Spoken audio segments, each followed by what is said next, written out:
प्रख्यात कृषि वैज्ञानिक एम.एस. स्वामीनाथन ने कहा है कि कई सारे इतिहासकार ये मानते हैं कि महिलाओं ने ही सबसे पहले फसली पौधों का प्रयोग किया था और इतना ही नहीं, खेती की कला और उसका विज्ञान भी यही महिलाओं ने दिया है। तो वहीं दर्शन की बात करें तो आज के समय पूरी दुनिया में योग बहुत ज्यादा प्रसिद्ध है।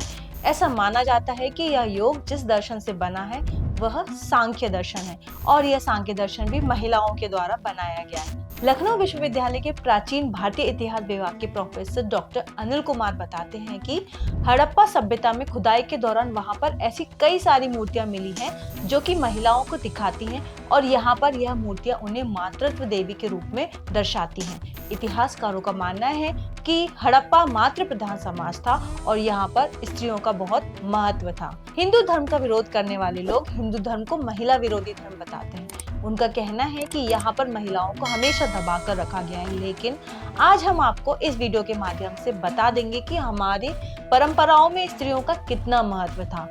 विरोध करने वालों का यही कहना होता है कि भारत में पुरुषों को ही दीक्षा दी जाती है, इसके लिए वह गुरुकुल जाते थे, लेकिन ऐसा नहीं।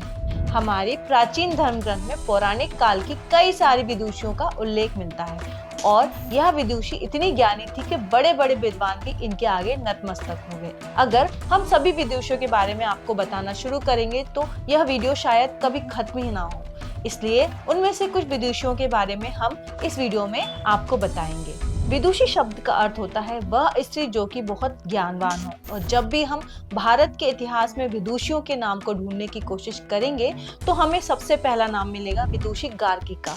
इनके पिता का नाम वक्ष्मनु था, इसी कारण से इनका नाम वक्ष्णवी कहा जाता था और यही गर्ग गोत्र में उत्पन्न हुई थी। यही कारण है कि इन्हें गार्गी भी कहा जाता है। गार्गी वेद और शास्त्रों की महान ज्ञाता थी। इन्होंने शास्त्रार्थ में अपने युग के महान विद्वान महर्षि याज्ञवल्क्य तक को हरा दिया था और यह शास्त्रार्थ रामायण काल में राजा जनक के दरबार में हुआ था।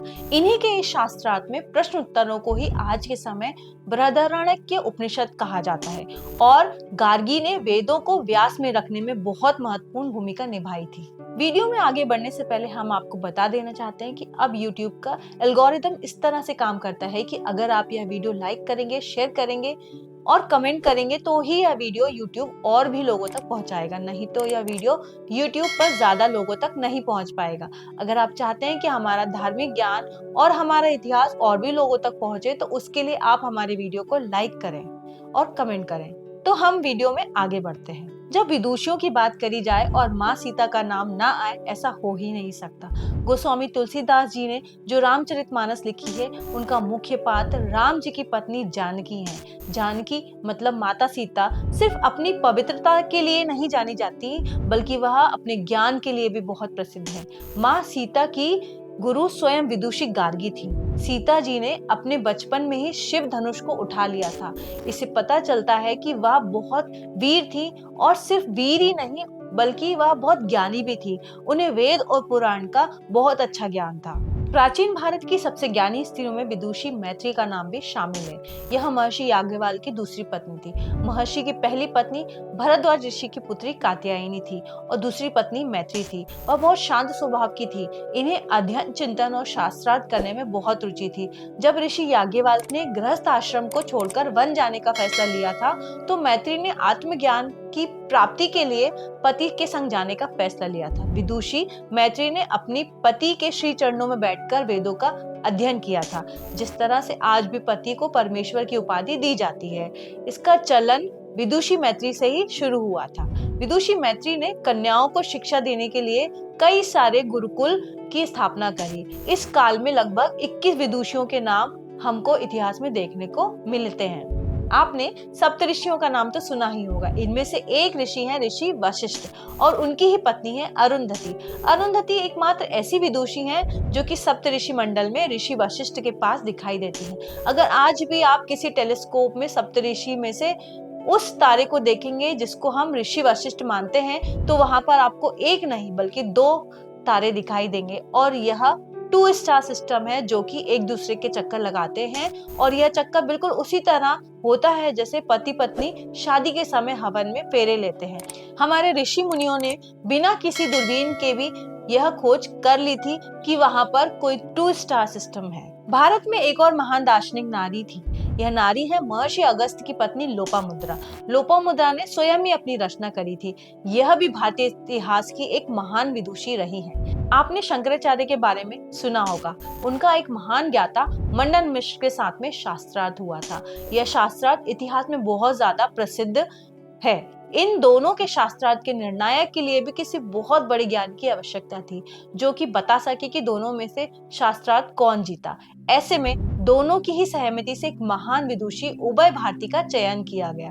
यह उभय भारती स्वयं मंडन मिश्र की पत्नी थी। जब शंकराचार्य जी ने मंडन मिश्र को शास्त्रार्थ में हरा दिया, तब उभय भारती ने भी शंकराचार्य जी से शास्त्रार्थ करा और शंकराचार्य को उभय भारती के हाथों लगभग हार झेलनी पड़ी। जब इतिहास की विदुषियों के नाम की चर्चा हो और माता अदिति का नाम ना आए तो ऐसा हो ही नहीं सकता। यह माता अदिति राजा दक्ष प्रजापति की पुत्री थी और यह महर्षि कश्यप की पत्नी भी थी। इनसे ही सभी देवताओं की उत्पत्ति हुई है। इन्होंने ही अपने पुत्र इंद्र को वेद और शास्त्रों की इतनी बड़ी शिक्षा दी कि उसके बल पर इंद्र ने तीनों लोगों पर अपना आधिपत्य जमा लिया।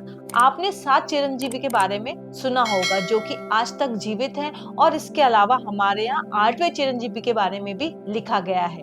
परंतु ऐसा भी माना जाता है कि माता अदिति भी अजर अमर है। यह भी सभी वेदों की और शास्त्रों की प्राकंठ विदुषी थी। ऐसे ही एक और महान ज्ञानी विदुषी है सची।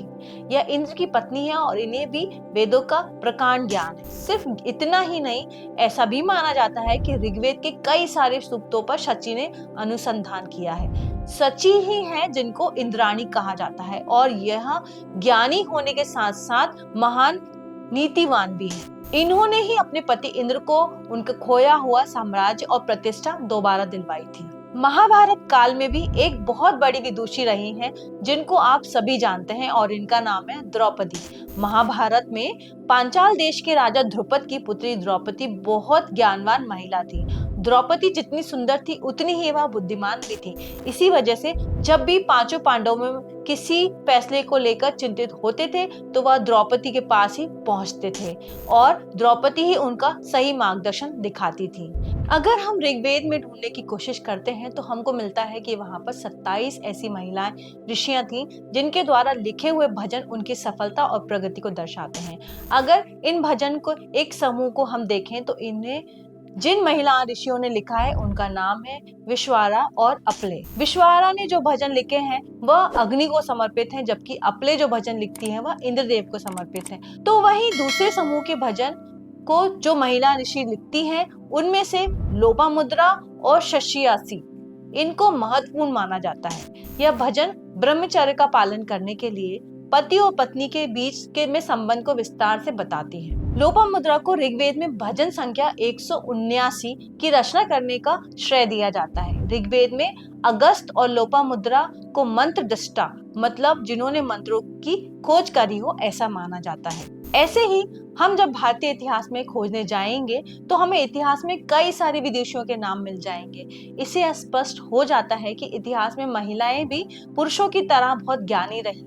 महिलाओं को भी शिक्षा प्राप्त करने का अधिकार था और उन्हें अपने शास्त्रार्थ में कईयों बार बड़े बड़े ज्ञानियों को भी परास्त करा है। अगर आपको हमारा ये वीडियो पसंद आया हो तो उसको लाइक करें, अपने साथियों के साथ में शेयर करें और हमें कमेंट कर बताएं कि आप आगे किस और विषय में वीडियो देखना चाहते हैं। इसके साथ में हमारे चैनल को सब्सक्राइब जरूर करें, क्योंकि इससे हमें धर्म प्रचार में प्रोत्साहन मिलता है।